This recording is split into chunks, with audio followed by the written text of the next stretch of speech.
Welcome to Rajika kitchen. இந்த வாரம் சட்டப்பட்டு chutney recipe number 37. அடுப்பே பற்ற வைக்காத இன்ஸ்டன்ட் சட்னிஸ் ஒவ்வொரு ஞாயிற்றுக்கிழமையும் போஸ்ட் பண்ணிட்டு இருக்கோங்க. இந்த வாரம் பச்சை புளி சின்ன வெங்காய சட்னிங்க. அடுத்தது சனிக்கிழமையில அடுப்பை பற்ற வச்சு வதக்கி செய்கிற டிஃப்ரெண்டான சட்னிஸ் போஸ்ட் பண்ணியிருக்கோம். எல்லாத்தையும் தெரிஞ்சுக்கிறதுக்கு நம்ம சேனலை சப்ஸ்கிரைப் பண்ணிக்கோங்க. ஏற்கனவே போஸ்ட் பண்ணதை பிளேலிஸ்ட்டை செக் பண்ணுங்க. இன்னைக்கு சட்னி செய்யறதுக்கு ஒரு 10 காஞ்ச மிளகா, ஒரு நெல்லிக்காய் சைஸ் அளவு புளி, இது ரெண்டுத்தையும் ஃபர்ஸ்ட் வெந்நீர் ஊற்றி ஒரு 10 நிமிஷம் ஊற விட்டுருங்க. நல்லா ஊறினதுக்கு அப்புறம் ஒரு மிக்ஸி ஜார் எடுத்துக்கோங்க.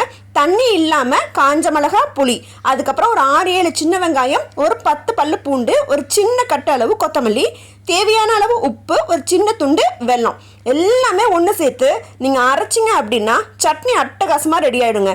இது புளிப்பு, இனிப்பு, காரம் எல்லாம் கலந்த கட்டாமிட்டா சட்னியாக இருக்கும். சுட சுட இட்லியோட, தோசையோட தொட்டு சாப்பிட்டீங்க அப்படின்னா ஒரு வாரம் வச்சு சாப்பிட்டீங்கன்னா கூட சட்னி அவ்வளோ சூப்பராக இருக்குங்க. கண்டிப்பாக ட்ரை பண்ணி பாருங்கள். பிடிச்சிருந்தா நல்லெண்ணெய் மட்டும் நீங்கள் சேர்த்துக்கோங்க.